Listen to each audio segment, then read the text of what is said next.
When the heat index climbs, we instinctively search for the nearest air conditioner. We treat staying cool as an external battle against the environment. But relying entirely on artificial cooling is a massive strategic error. By focusing only on the temperature of the room, we neglect the highly efficient, autonomous cooling system operating right beneath our skin. Ignoring this internal machinery causes you to overheat, leading to dangerous heat exhaustion and a total physiological crash. Staying cool in extreme weather requires optimizing your internal biology. Effective temperature regulation has to happen from the inside out. You have to support the machine rather than trying to fix the surroundings. Look at this cross-section of human skin. This is your primary cooling engine. As your core heats up, your body pushes water to the surface. Those droplets absorb glowing heat energy from your tissue and evaporate. But notice what happens to the mineral particles here. Chugging massive volumes of unflavored water washes out essential minerals. The chemical balance breaks, the evaporation process stalls, and the heat stays trapped inside your tissue. To keep this cellular cooling engine running, replenishing your electrolytes is a mathematical necessity. Adding a pinch of salt and jaggery to lemon water instantly restores the sodium and potassium your body needs. You see this specific chemical approach reflected in traditional summer staples, like this vibrant coconut water stall. Coconut water is nature's optimal, potassium-heavy sports drink, and drinks like buttermilk introduce probiotics that physically cool the digestive tract. Effective hydration is never about the raw volume of liquid you swallow. It is entirely about the specific chemical balance required to fuel that evaporation engine. That brings us to another deeply ingrained habit. We have a historical obsession with extreme cold, perfectly captured by the smile on this man carrying a massive block of ice. We assume an ice-cold drink is the ultimate relief, but watch what happens inside the body.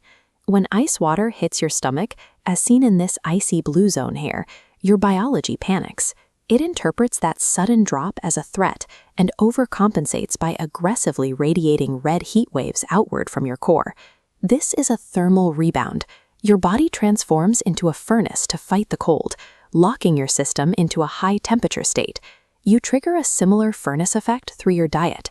Eating heavy, greasy foods forces your digestive tract to work overtime, creating metabolic friction that generates excess internal heat. A more effective approach is swapping heavy meals for water-rich foods like cucumber, sweet, juicy melon, and fresh mint. These physically calm the digestive tract and require very little energy to process. Introducing extreme cold or dense, heavy fuel directly into your core creates a physiological rebound. It forces your body to fight against the exact cooling effect you are trying to achieve. Once your internal chemistry and digestion are sorted, you have to look at your immediate external interfaces, the clothes on your back, and your daily schedule. Wearing tight, dark clothing in the summer turns you into a walking solar battery.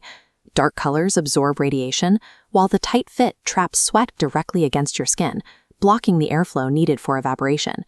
You want to emulate the mechanics of these vintage dresses. The light fabric reflects the sun, while the open structure maximizes airflow over the skin. Timing matters just as much. Stepping into direct solar radiation between noon and 4 p.m. acts as a brute force override to your body's cooling capacity. If you have to go out, you need physical barriers, like the oversized sun hat and sunglasses seen here, to block that direct thermal load. And none of these systems work without sleep. Missing your 7 to 8 hour sleep cycle corrupts the brain's temperature regulation software, leaving you highly sensitive to heat the next day. Finally, if you need an active manual override for your internal thermostat, look at this breathing technique. This is called Shitali Pranayama. By curling your tongue, pulling air directly over the moisture, and exhaling through your nose, you physically drop your core temperature almost instantly. It's a highly effective tool, but people with asthma or low blood pressure should skip it. When you stop fighting the heat, support your hydration, diet, and habits, you build genuine biological resilience.